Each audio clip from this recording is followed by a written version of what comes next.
Well, howdy there, Internet people. It's Bo again. So, we've got to talk about what the president said this morning again, because that's like a common thing that the entire country has to do now because he's the president. He tweeted out, Buffalo protester shoved by police could be a provocateur. The 75-year-old, he gives his name, I'm not putting it out there yet again, was pushed away after appearing to scan police communications in order to black out the equipment. I want to pause right here. That's not how that works. That's not how that's not how that happens. He gives the name of a news outlet, news in quotes. I watched. He fell harder than he was pushed. Was aiming scanner. Could be a setup, ?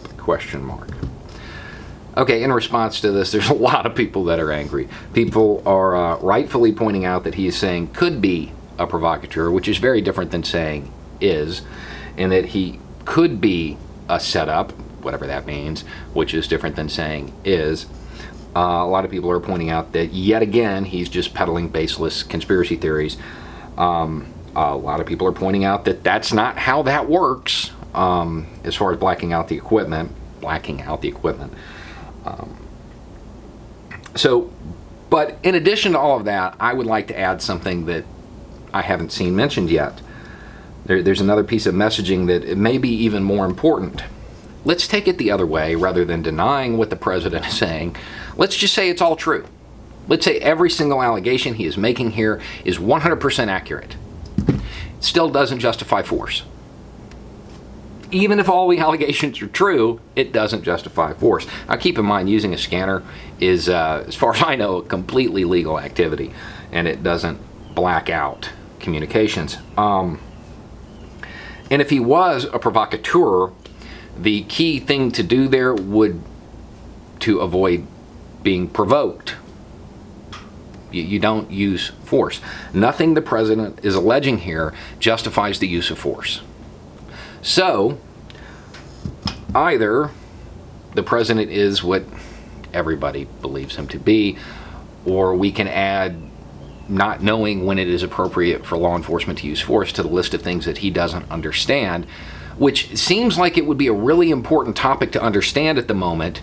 It seems like the President of the United States would take the time to kind of get some basic understanding of when it's okay for law enforcement to use force, given the fact that the country's on fire because of it. That seems like something that should go to a briefing on.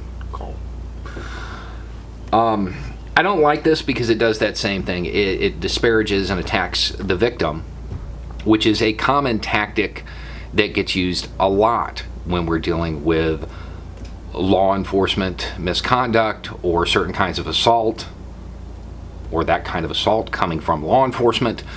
None of this allegation is probably true, okay? But even if it was, it does not justify the force, and that's something that we need to keep in mind. We can't just go chasing our tails trying to argue this, because this argument is something that it doesn't need to take place. Even if all of this is true, the force was unwarranted. Anyway, it's just a thought. Y'all have a good day.